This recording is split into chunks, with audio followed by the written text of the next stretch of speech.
Hello, welcome to Practical Bizz Podcast. It is Erica and Christine, and we are joined with our very special guest from the Hey Rhody Podcast. I'm going to give them both a minute to introduce themselves. We'll start here.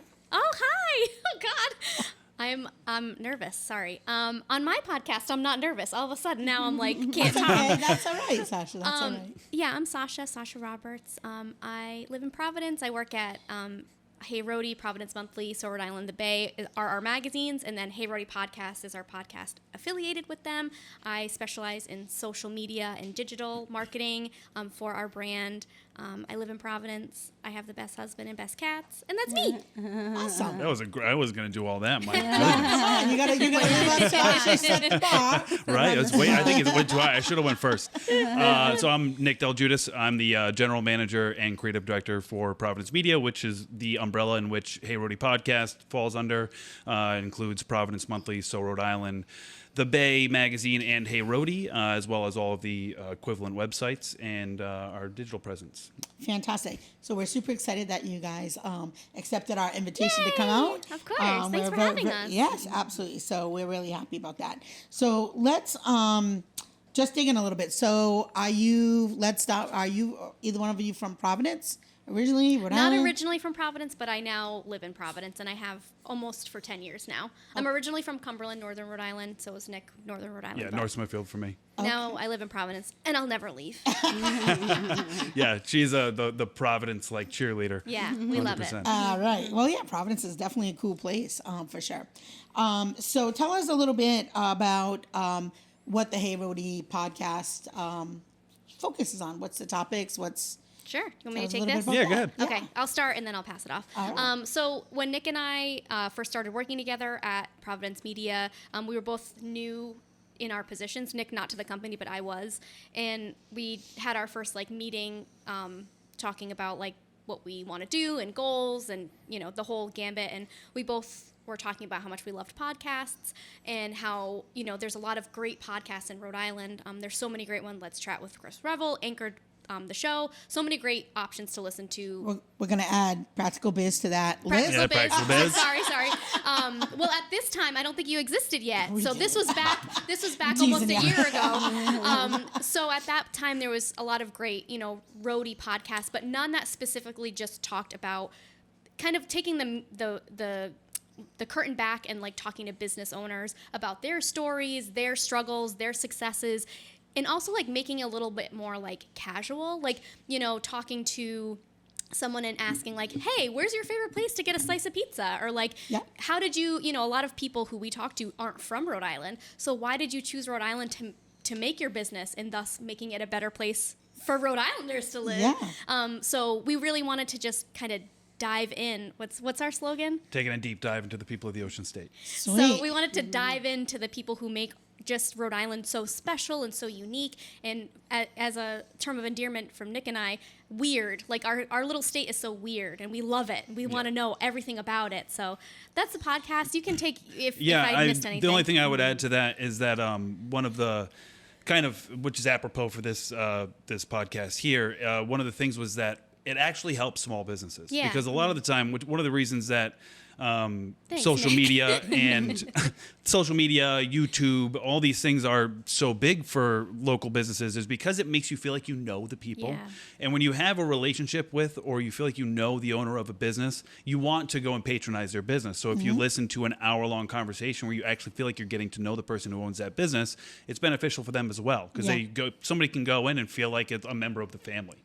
And I think that makes a huge difference. Especially in our small state, right? The amount of the options in our small state, there's not a ton. So the chances of you knowing the business owner or knowing someone who works there of a business that you go to a lot are pretty high up there. And honestly, it started I think one of our biggest inspirations was Asher and Aaron from Frog and Toad, a store on Hope Street. They had the Knock It Off t-shirts, and we all sort of saw him and was oh my God, he's doing such amazing things.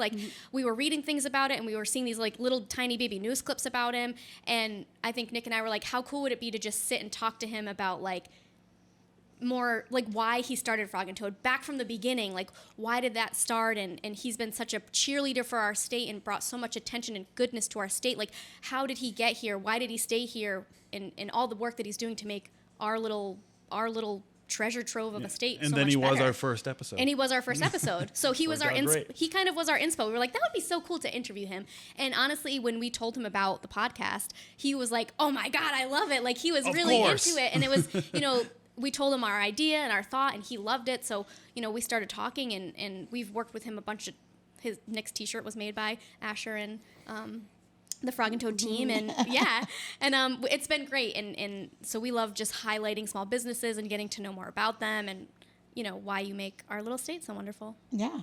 So we definitely speak the same language for sure. Absolutely. Which is how we started Practical Bizz, was really, literally was just that. It was working with small business owners. Chris and I are local small business owners. Yeah. We have been in the childcare industry for 25 years.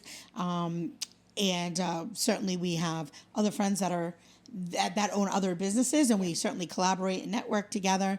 And I think, too, going back to what you said, I'm old, right? And so we were forging ahead business relationships before social media, before Facebook, right? And I don't think there's any industry that relies on trust of an owner like childcare, right? Oh, Like, definitely. let's agree there, Oh, right? yeah. Right. So we really had built our business, our brand on, you would walk in any time of the day and you would see Erica, you would see Chris in person, maybe not on YouTube, but our customers really knew us. And that was one of the things that really helped our business grow significantly. Now we're at the point where, again, going back to the age, we have students who are now parents who now bring their children to Or work for us. us. So That's or, amazing. That's or great. work for us. Yeah. So we have some former students that work for us.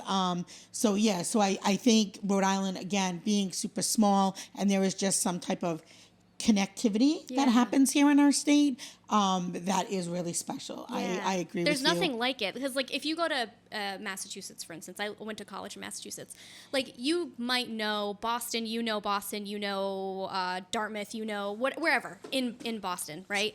Or in Massachusetts, excuse me. But the amount of knowledge of all Rhode Islanders to all parts of Rhode Island, that's so unique throughout the state, right? Because you drive an hour, you're at the other end. Yeah. So everyone's so small. so everyone knows each other. There's such a, and I mean, I think most of the time I always think positively, and that's such a positive thing, that everyone's kind of interwoven. Yeah. We can all help each other, support each other. Where like you go to a place like Connecticut or Massachusetts or Maine, right? Like it takes so long to get to the other side. You're never going to go there on a day trip, maybe once a year. Yeah. But in Rhode Island, like, if you have a weekend available, you can drive to Narragansett, Wakefield, Westerly. You can go up to Northern Rhode Island. You can do all those things so easily. So we're so interwoven with each other. And I think that's such a special like superpower that Rhode Island has. Yeah. So like you said, knowing those business owners, even if, you don't go to that area of the state all the time, the next time you go, you're going to be like, oh, I listened to them on Practical Bizz or Hey Rhody Podcast. Like, I love their story. I want to go patron their Connect with them. business. Yeah. So I think it's really special. Yeah, I agree. I think too, I don't know if you have come across business owners who have been part of the 10,000 Small Business Program. I don't know if, we have. Yeah. So on a side note, my husband's business was part of that, but Right Scoop was part of that. Maria Taco from the PB Flea was part of that. All right. So I think secretly we've had people on, but I don't know if we've gone to really talk about it. But there are people we've had. So that is an amazing program. Yeah, so it really is. We were part of cohort 7, and cool. kind of just going back to like everybody networking, and people from cohort 1 and 2 and 3, they were rolling in, and by the time when you're graduating, you're like, all right, who's coming in on number 8? You're so invested, right? You're like, what businesses are and coming in? you get to learn from each other Yeah. and work together, and I think it creates such a great community of business owners in this tiny little state. So Chris and I have lived in Rhode Island our whole life. Yeah, we love that.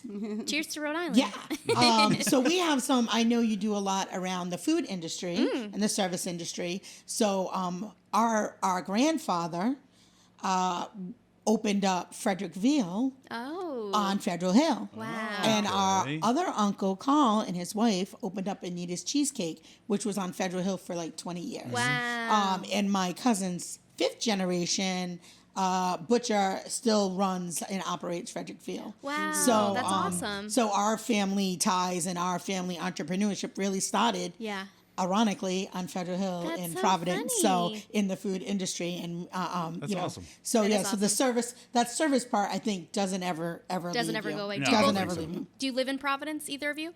Not at the moment. In Rhode Island, though? Yeah, Oh, at cool. Warwick, Cranston, Warwick. Oh, nice. Yeah. That's, again, small state. It only Yeah. takes like Close 15 enough. minutes to get I there. live 4.5 miles away from Providence. Oh, we love that. We have it to a science.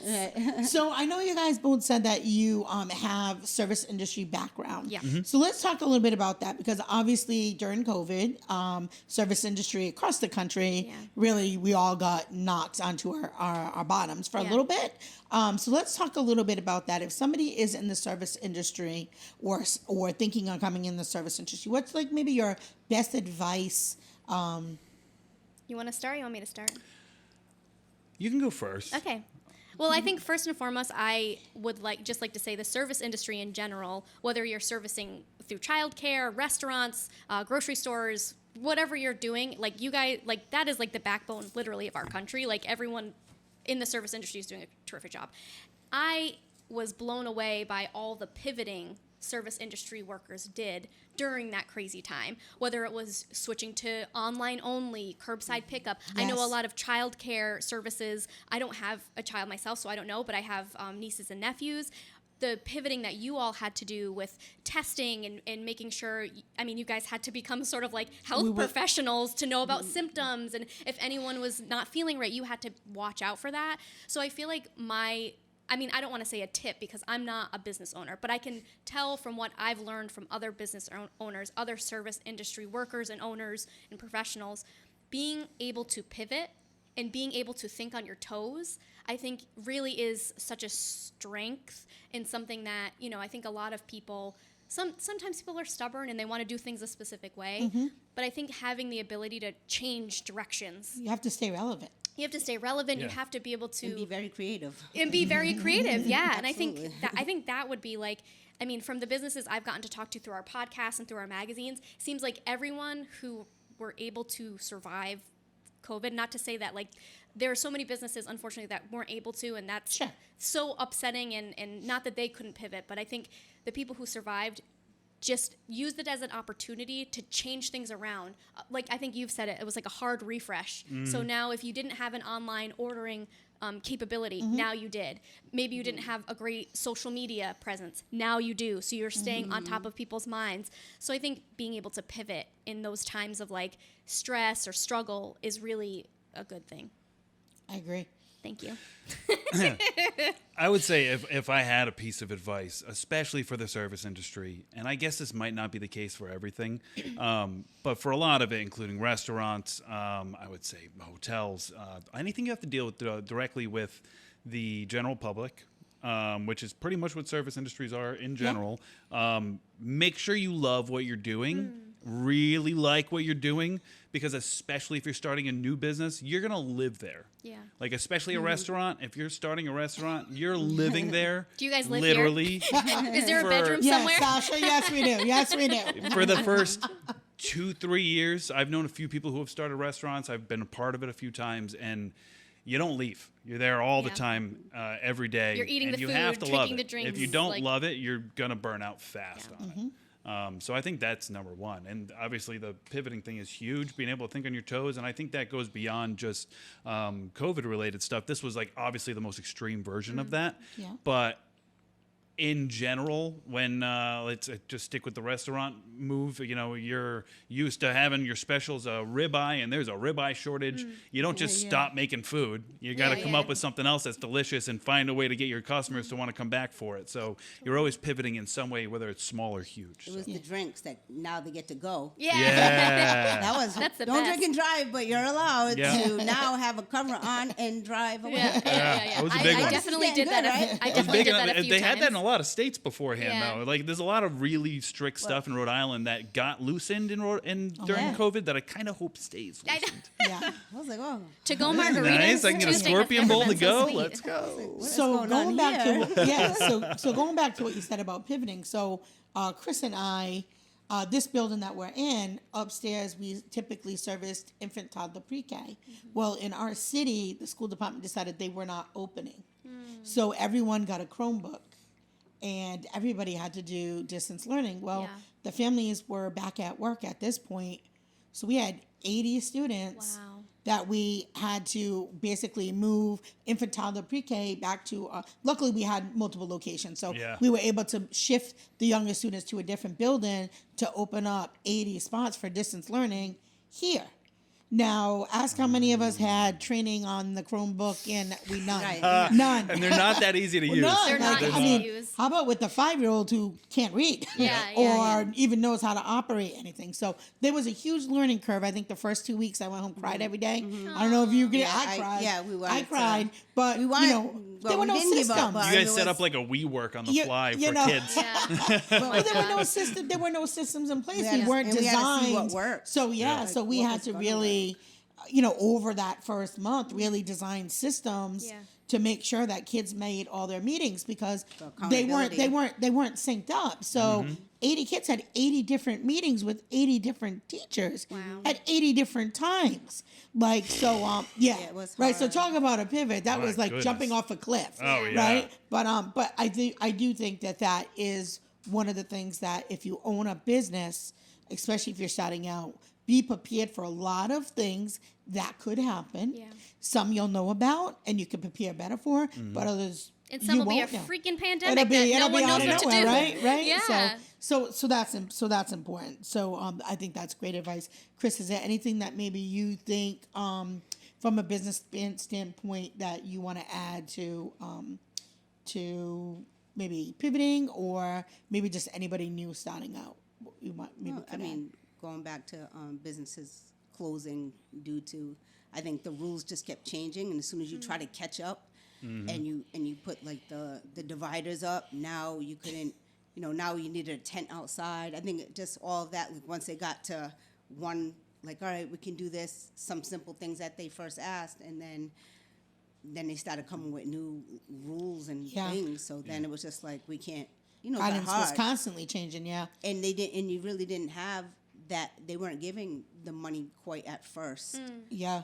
so you had to have a backup of money and Yeah. to make all these changes. Yeah, and then they were like, "Oh, you need all this plexi," and then like Right. a week after everybody got the plexi, they're like, "You don't need it anymore." Yeah. Yeah. And then everybody's it like, "What?" And then a week later, they're like, "Just kidding, you need it again. Yeah. Hope you didn't throw it away." Right. Yeah. No. Yeah, it's so a hard. lot I of mean, changes. it was- So a lot of changes. So I think going back, if you made it through the pandemic, whether you were starting or you were in business for 25 years, you learned very quickly how to make things work. Yeah. Sometimes maybe I feel like there are some things that we learned that made our business more streamlined Yeah. and Oh, more yeah. efficient, right? So because just we had to out of necessity, like you said, pickup. I don't think curb pickup is ever going away.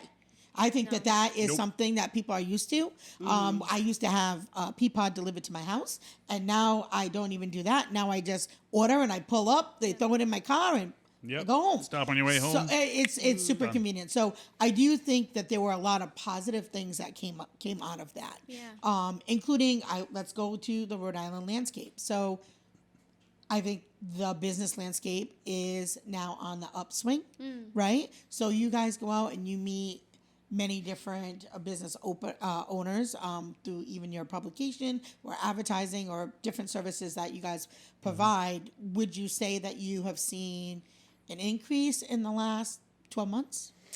Yeah, we can even judge it just by. So we work on a advertising model. Our publications are all free to pick up. So everything that we do, we support small businesses because small businesses support us. Yeah. And just based on how our magazines are doing and what kind of ads we're getting in, we can tell that people have a little bit more money to spend and that they have a little bit better of a long-term outlook because they're willing to come on for like, it gets cheaper if you do a few months versus one at a time and yada, yada. And you have more people that are willing to sign on for a contract for, I call them a contract, an agreement for a longer period of time, which means that they have a little bit more of an optimistic outlook on, they feel comfortable. We're taking in this amount of money. It seems like we're going to be, at least doing this and we can move forward with it.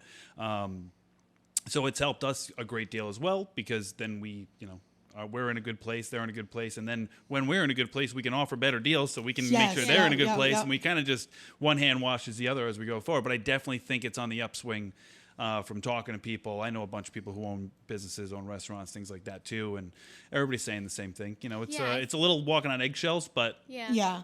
everybody's hopefully optimistic on Yeah, this stuff. I definitely feel like for our industry, I know you can't really even get a child's care spot at this time. Oh, yeah. Wait lists a mile long. Not that we didn't have wait lists before, because we did certain age groups, but now we have wait lists at every age. Wow. So some of that is unfortunately because some programs closed down. So maybe there's less of us than there was prior to the pandemic. But the ones that were able to make it are all full. I mean, we're all really kind of all maxed at this point.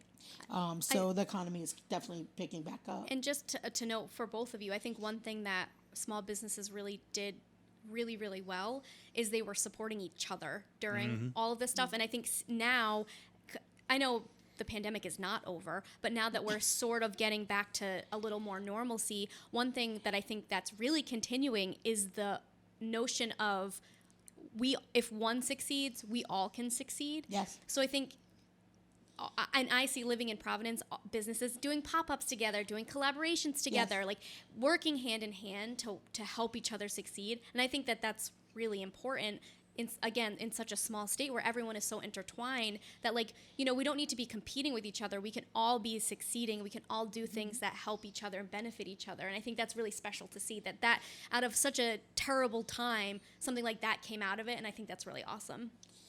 Well, I couldn't have paid you for that segue because literally my next thing I was gonna say is we're gonna circle back to podcasting. It's like I do this professionally. It is, it's almost like you know what you're doing, Sascha. So we're gonna go back and focus a little bit on the podcasting piece, and we're gonna go back and talk about the publication at the end. But one of the things that I felt like podcast is really great at is community building. Yeah. So let's talk a little bit about that. Maybe some examples of ways that you have seen businesses maybe use your podcast to build in the community or working together. One really good example is, so we had Anchor and Hope Wine on our podcast, and they were doing, do you remember what it was called? That sort of like share, not, like you could invest. Yeah, it was similar to it was like a backing. So you had the ability to almost buy a share of the company moving forward. I don't want to mess this up. Go to their website and check it out. I don't think it's open anymore. This is just general knowledge. Yeah, it was essentially like you were able to buy a share of that company that you got a small percentage on, but it was a way for them to gather funds while also getting the community involved, and then the community actually has a stake in their business going forward, which is pretty smart. And we got to talk about that on our show, which I think was really fun. And I would hope that from people listening to our show, they either got to participate in it or they just learned maybe other businesses didn't realize that was even an option to have people being able to invest in your business. I think it was like $100 you could invest. And you got to see them they're building out this beautiful space in East Providence, and it kind of went towards that. But then in the long run, you would make a percentage of that business. So that was really cool getting to talk about that. And then honestly, just in general, on our podcast, we just talk to business owners in general. But then if we have someone on that's we're having this event, we make sure that we schedule that episode to come out when it's relevant so they can, push it. Because even if 5 people hear the podcast and 5 people go to this event or didn't know about this business, that's 5 people that you didn't have there before. Yeah. So I think just getting the word out, Yeah. And I think too, depending on what type of business that you own, 5 new customers to us is huge, right? And then we have, our customer retention is between 5 to 8 years. Is how long we will typically have a family, and that's if they only have one child. So you send me 5 customers, you're revenue wise, you're talking probably $300,000 over the lifespan of a customer. So every customer that you get a lead, or even if it is not a customer that uses your services, but now is aware of your services, can tell somebody. Yeah. So I think that is good. What about content marketing? So can you use a podcast to create content to kind of show yourself as a specialist in a certain area. Yeah. I mean, I think we've had guests. One of my favorite episodes we've done is Milena from Little Sister. I know that she's shared our episode, like the episode she had on ours, because I feel like it had so much awesome knowledge about her business. We've had other.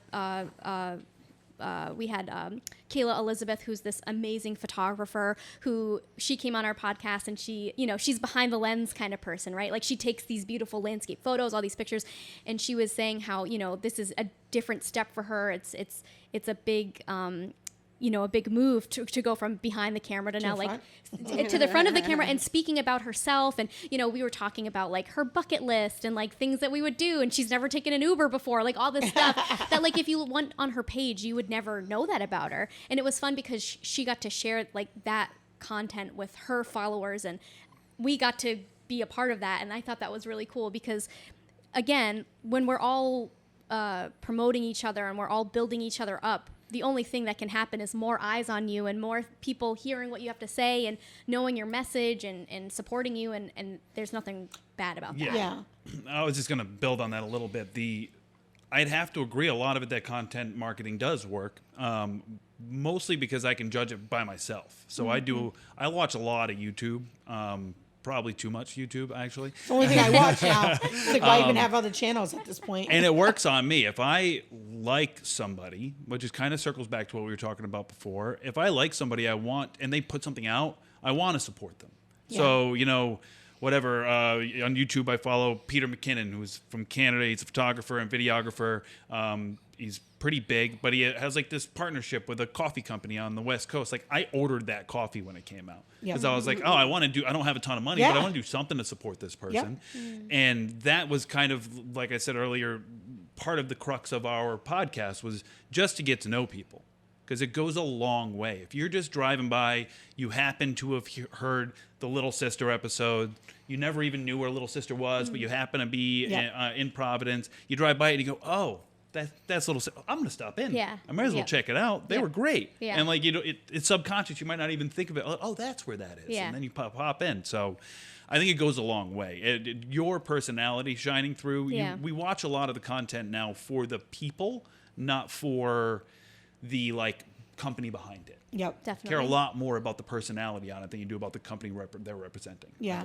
One of the things I think I really love about podcast, as opposed to other forms of media, is typically when I listen to a podcast, I don't know about all of you, but I'm either driving to work, so I'm alone, or on my treadmill, I'm alone, and there's not any other distractions. As opposed to on social media, you're like flipping through reels, flipping through things, and there's so many other things coming at you. Yeah. Even YouTube, right? You've got the commercial, or the shock. They found the megalodon coming up in the corner, right? I love Shark Week. Yeah, right. So I do feel like as a business owner, if you have the ability and the skills to either get on a podcast or develop your own podcast, is a way to really kind of clean out some of that noise. And I also feel like, and this I feel like it's kind of playing itself out to both ends of the spectrum. So there's the Instagram reel side of things where you get 30 seconds or a minute, and the idea that a lot of big corporations have is like, oh, we have super short attention spans. You got to just hit them. And believe me, it works sometimes. I'm on Instagram reels more than I should be as well.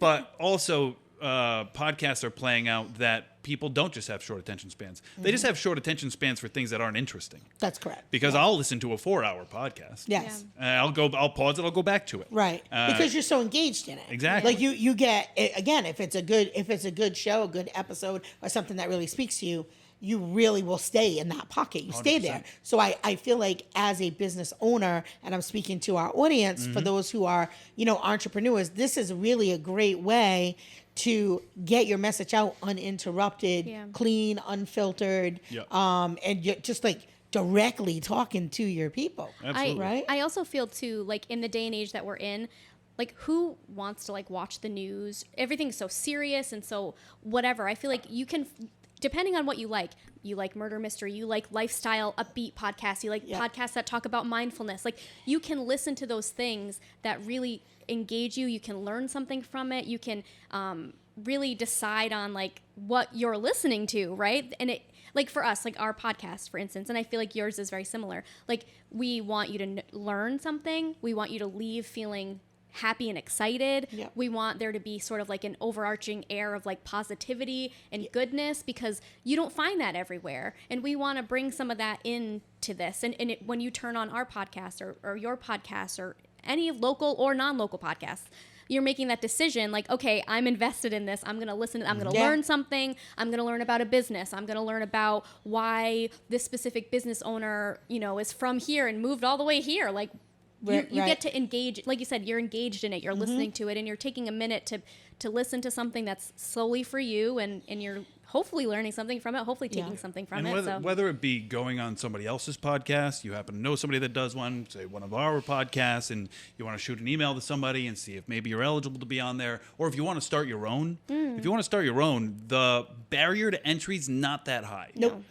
You can go as high as you want. You just got to know a guy who knows a guy. Yeah. Eric's my guy. At the end of the day, if you out sign up for the right podcast host, you could record it on your phone. And it doesn't do an incredible job, but it'll clean up the audio for you a little bit. You could do the whole thing for $10 a month if you wanted to. Yeah. You can go as high as thousands of dollars if you want to as well, but you don't have to. If you're just looking to like, oh, I don't want to send out a e-newsletter every week. I'm just going to put out a 15-minute podcast and just talk to the people who come to my store. Like you could do that.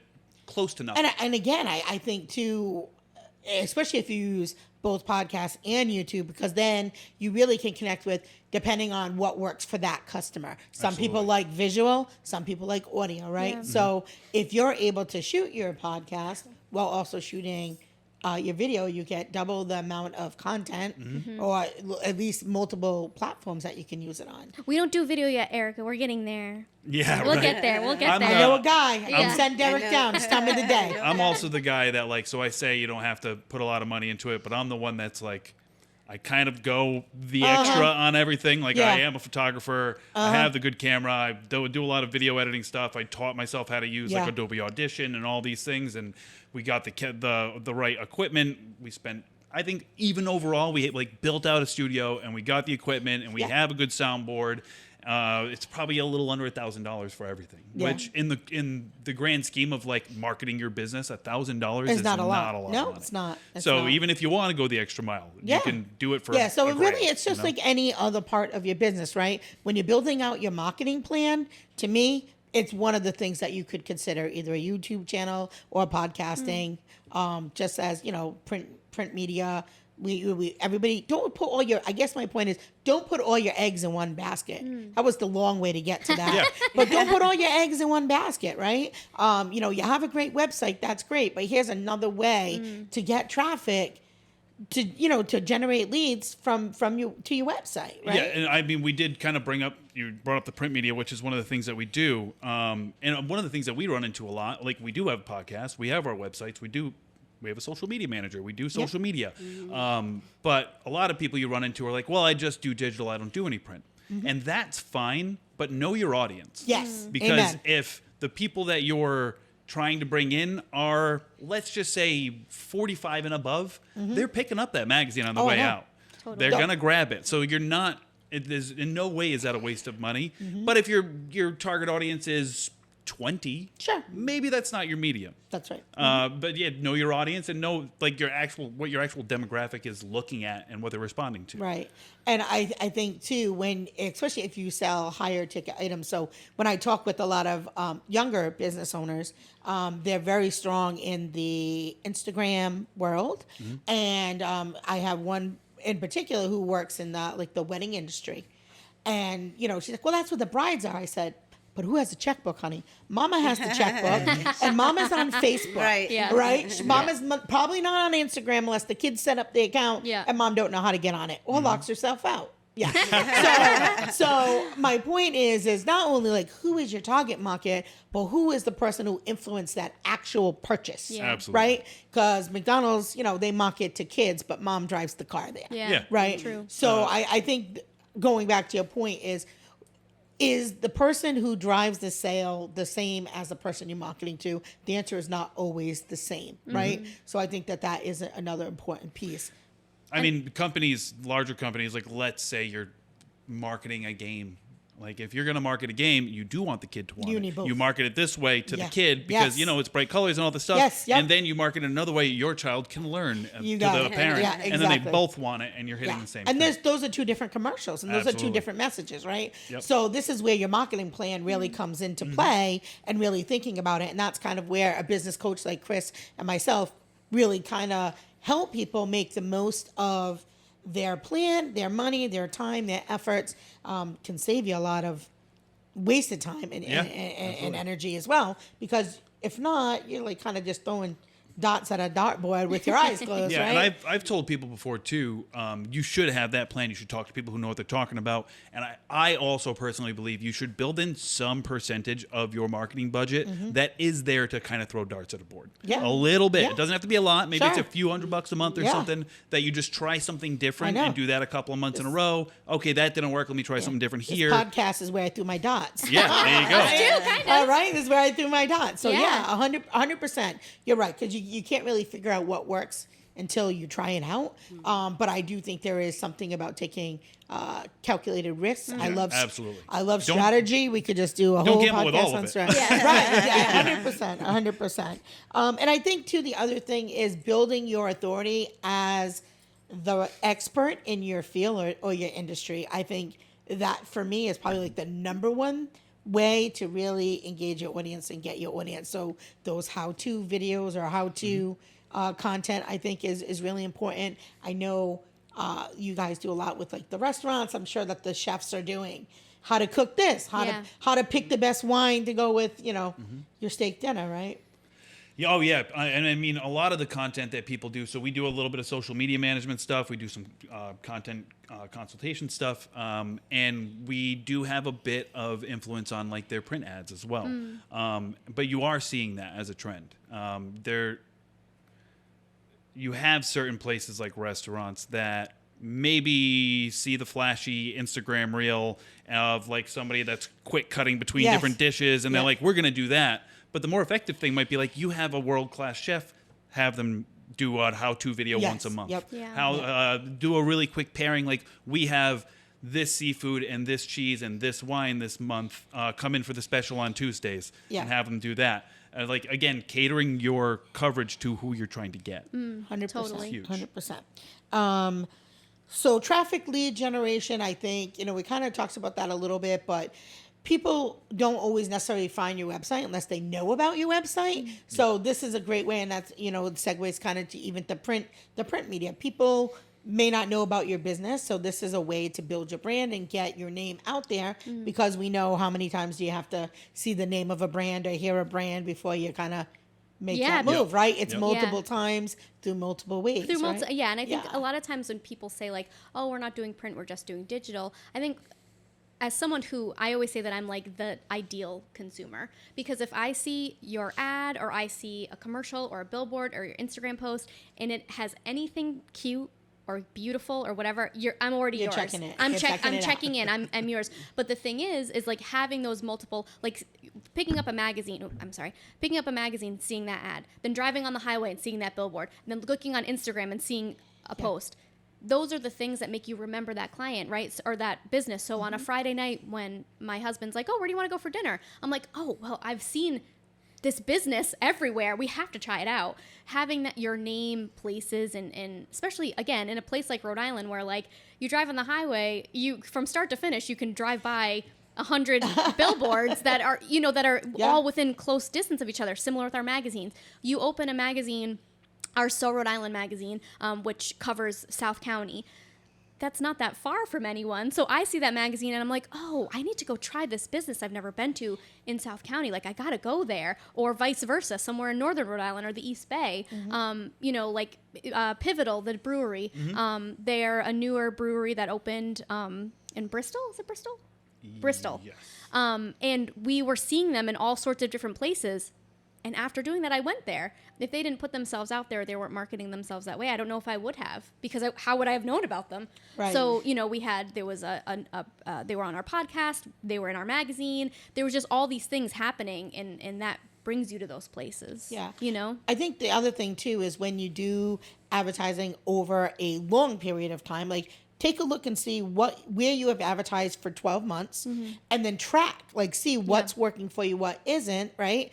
And if you're only doing digital marketing, what are you comparing that to? Oh, yeah, it works great. What do you compare to what? Yeah. Right? So I think tracking that and then, like you said, giving yourself that little bit of space where you can try new things play with because things. you may find something, really works for you that you didn't think was going to. Yeah, and I mean, what you brought up with billboards. So a lot of people, and don't get me wrong, if you have a really striking ad with a really great design and it has a good story to tell, it can make all the difference in the world. Somebody can see it and be like, oh, that's exactly what I was looking for.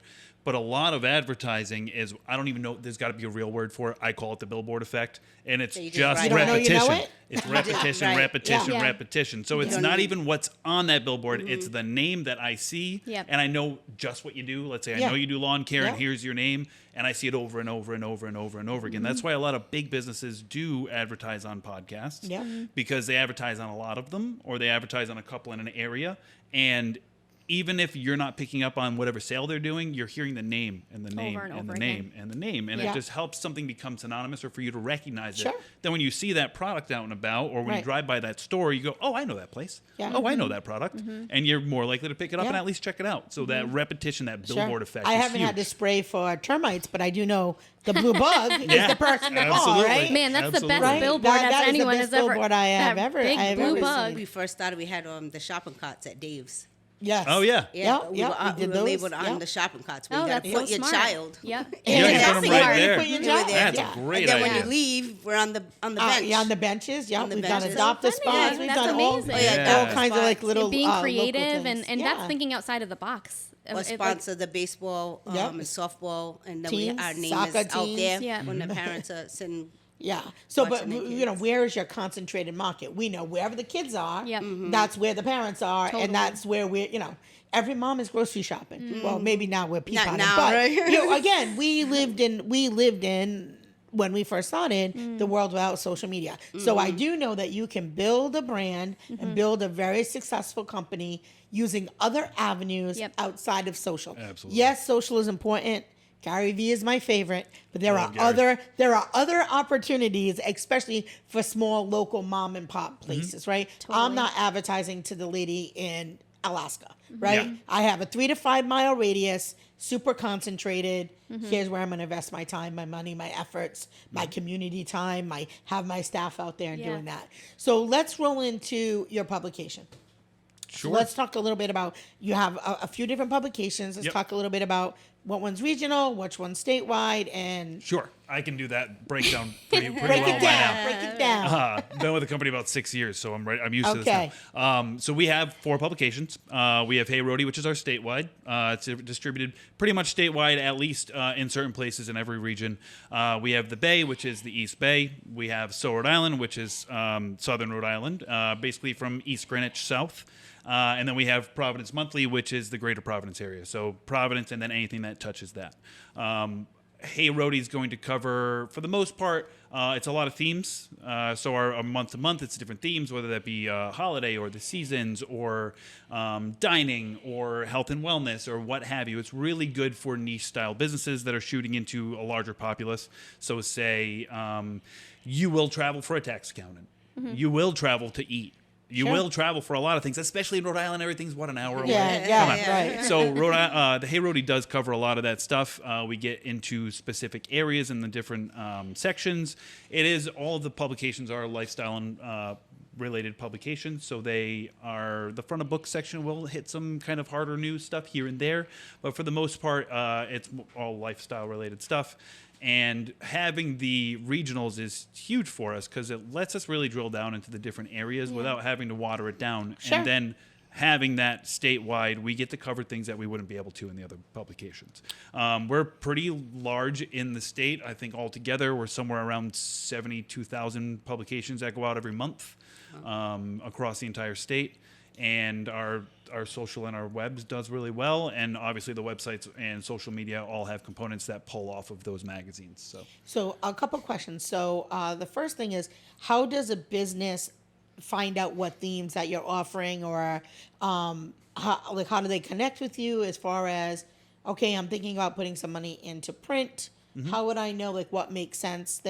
if they don't know you? Like, do they just go on the website? Like, how do people find out like what you're doing? So either way, we do have the magazines go out every month. There is a masthead area within the magazines that has our contact information. It also gives the names of all of our sales agents. Our sales agents are regional, our sales professionals. If you go onto our website, you can actually go to like the contact or the About Us portion of that, and it'll even tell you by region which salesperson you might want to reach out to, or you can reach out to one of our generalized. We have the standard mail at providenceonline.com, and that gets you to me. So if you really want to annoy me, go ahead, send that there. No, I love it. It's fine. And we're also like super transparent too. Like if you want to know how much, like if you have a very tiny budget, our media kit's online. Everything's online. Okay. Like if you want to know, like, hey, I have a small budget. I want to advertise on your website because that's a big bang for your buck sort of situation. It's cheaper to advertise online, or if you want to start doing print, like everything is up online. So if you are really interested, you can go right there. To advertise on the podcast is right there. Everything is just listed there. So there's no sort of like secret. Which is surprisingly, and I know people that don't get into placing ads in magazine publications may not even realize this, but it's kind of an anomaly. Like most publications go and try to find it. Most publications do not put their pricing online anymore. Sure. I believe I was the first person to do it. Like when I took over the company, Sure. I said these should just go up there. It's so much easier for people to find it. I'd rather like nobody be like, well, are they just making up prices as they go? Because they don't put their prices anywhere. Are they sending me something different?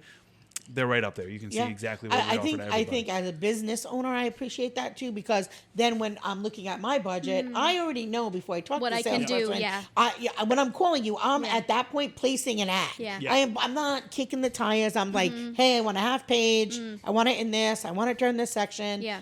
So I think as a business owner who doesn't have a lot of time, it saves me a lot of nonsense. And at the end of the day, too, our sales folks are account representatives. We don't call them sales folks. I do because it's easier. But there are account reps, and they want you to succeed. Sure. Because to be totally transparent, if you don't succeed, you're not going to keep advertising. That's correct. Yeah. So we want you to do well. Sure. So if you're not sure what you want to do, or if you have, say, a limited budget, or say you have a huge budget and you're like, how the hell do I spend this? If you talk to one of our sales folks or our account reps, however you want to call them, they're going to try to get you the best bang for your buck too. They're going to walk you through it. Well, you might call and say like, hey, I want to take out a full page for 2 months. Yeah. And we'll say like, Billboard Effect, you're better off if you have a slightly smaller ad that can run for 6 months than you are with that bigger ad. So why don't we knock this down? We spread you out a little longer. You don't have to shell out all that money up front. We can keep moving forward with this. And you're going to get a little more of a customized thing. Or they might say, hey, your best bet because of where you are is to do some smaller ads in these particular magazines and then the rest on our websites. Where your target is, So we built our business through the Work Beacon, like at first, which is just our neighborhood local newspaper, but which is one of our sister companies. Oh, perfect. So and that account rep, we had an account rep for a very, very long time. So I mean, it is definitely doable through print media as well, as long as you know who your what your market goals is are, and who you're trying to who reach. you're trying to get to. Yeah, it's that simple. I mean, if you're if you're trying to advertise estate planning and creating a will. Yeah. Like if you're trying to reach people in that demographic, you're probably going in a print publication. They're probably hitting that more. Or you're going on Facebook because they're not on Instagram. They're on Facebook. You know who you're trying to get to. Sure. And it doesn't happen very often that we can't help people. But I've talked to some people that are like, oh, I'm trying to do X. And I'm like, I might not go print. I might just do this. Sure. I'd rather you get a good return on your investment on your advertising and want to come back as a repeat customer.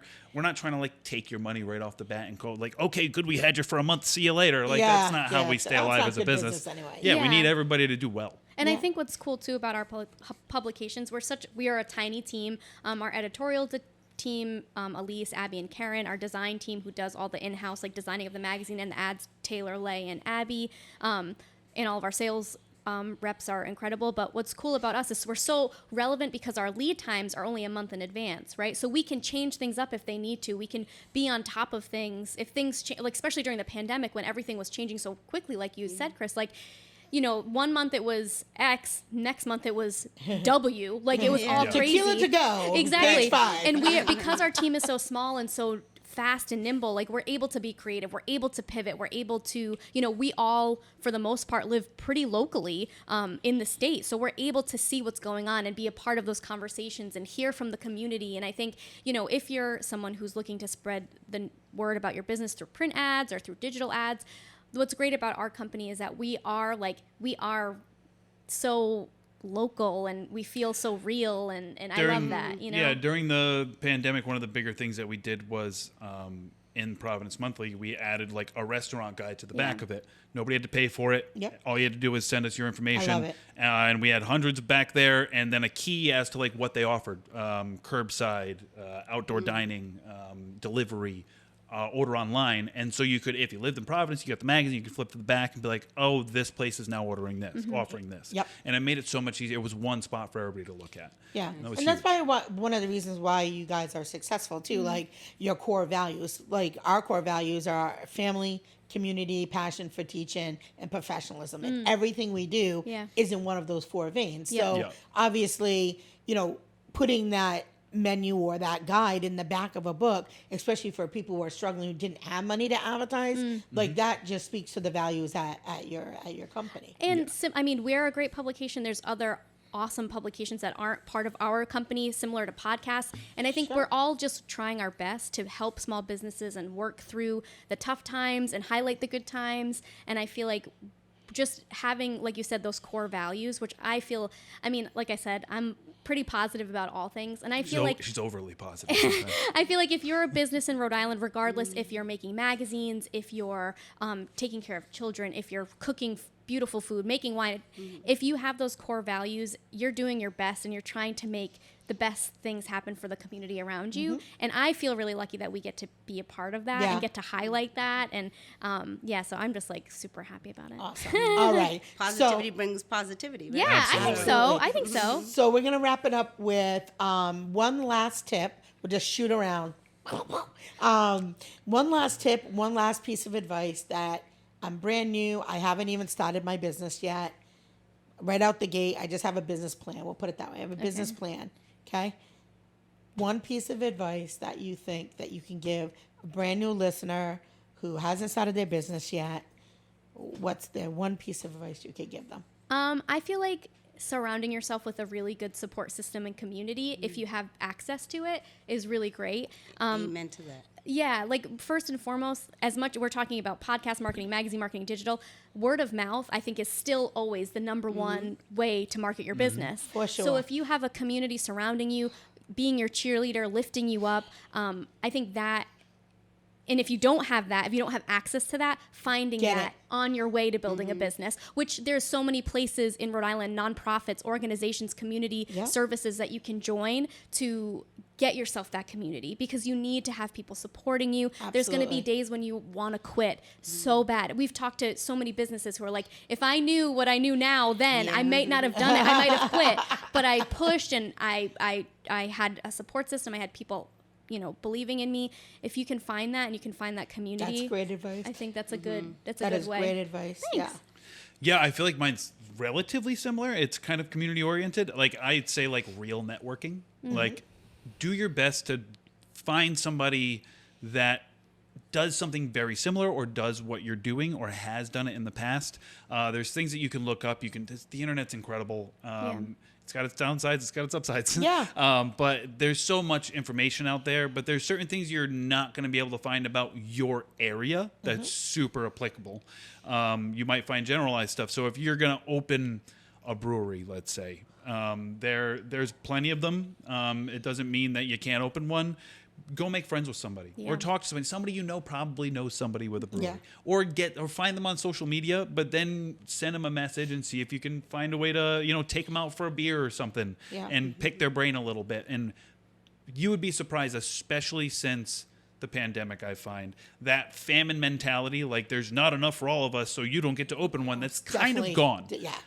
There definitely enough for everyone. Yeah, there might still be that in some places, but for the most part, people are willing to share. Yeah. They're willing to give you some advice, and I can't say nobody. Most people don't want you to just waste your money. They'd like you to, if you're taking on an endeavor, to do well in that endeavor.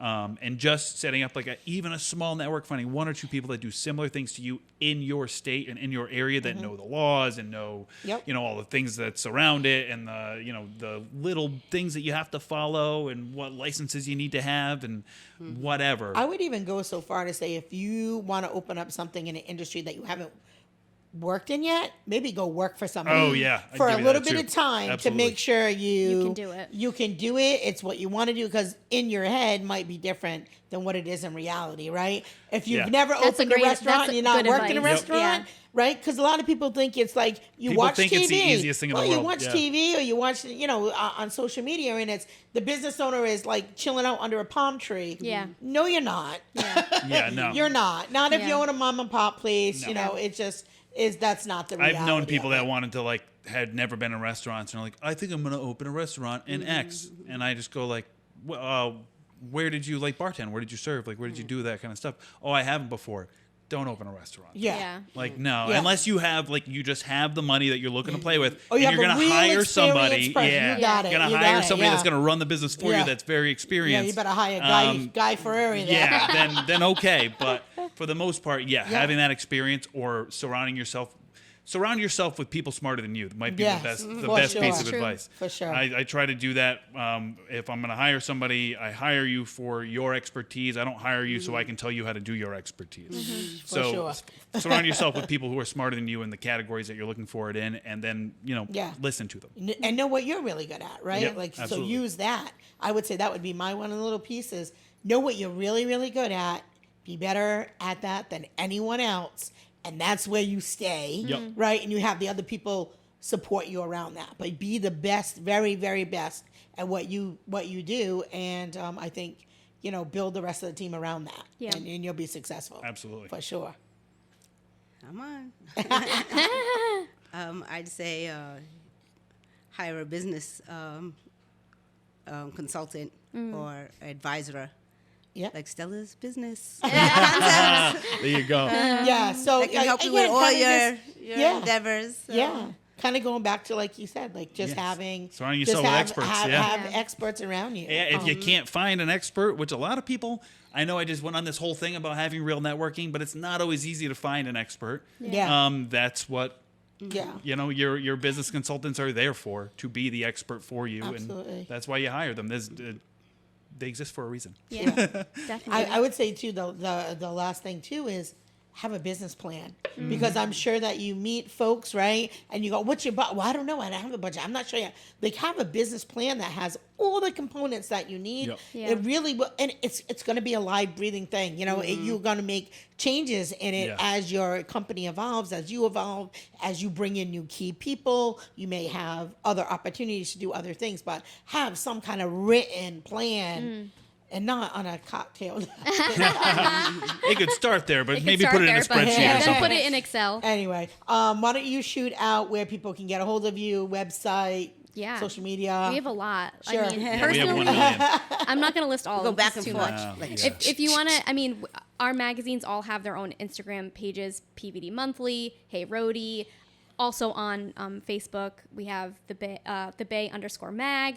I think So Rhode Island is _mag. That one's confusing. I'm sorry. I don't know it off the top of my head. And then our podcast is just Hey Rhody Podcast. And just before we leave too, I really quick want to finish by saying we're so lucky to live in a state with so many amazing business owners, entrepreneurs who are willing to share their story, share their experiences, share goals. And just overall arching, just everyone being there for each other and being a supportive hand and really lifting each other up, I think is so important. And I'm so happy that I get to be a part of it, getting to learn from you guys and having that time to just talk about things. We always say, it's so nice to have a podcast because it's the only time you get to lock people in a room for an hour and just talk to them. And I've learned, the amount of people that we've gotten to share time with, you said chefs, we've had different chefs on, brewers, we've had so many cool people, and I just feel really grateful and lucky that I get to sit and listen to them and learn from them, and get to use it in my own experience and hopefully help other people from those experiences. Isn't it the coolest thing when you get so excited about someone? I get more excited sometimes about other people's business than my own. Yeah. Right? Like, so we went to a much. florist. My sister's like, I could do this, I could do that, I can make, why is this ribbon up like that? Like, like you're just like, oh my God, like there's just like so much excitement around. Yeah, it's really awesome. Being with other business owners. Yeah, for and sure. just to put a bow on where to find us, I think the easiest thing to do is heyrhody.com. Yeah. It's easy to remember because it's our statewide magazine, Yep. so it's the all-encompassing one. And our website is all kind of nested into each other. So if you want to look at any of the other ones, Providence Monthly, the Bay, so Rhode Island, our podcast, you can find breakdowns of the episodes all right on heyrhody.com. Yep. And that's probably the easiest way to find everything is heyrhody.com. And reach out to us if you are a business, you want to be on the podcast, if you have any questions, whatever, just reach out to us. We love to talk to people. Absolutely. Obviously, we have a podcast. So with that, we're going to wrap it up. We Awesome. appreciate your time. Again, if you could like, follow, subscribe, any of those things that you can do really helps. That's right. Help support the local All the good community, things. help support local broadcasters and podcasters. Make sure you like Hey Rhody, make sure you like Practical Biz, and we are super excited that you tuned in. We hope you tune in for more. Thank you and good night. Bye. Thank you. Thanks.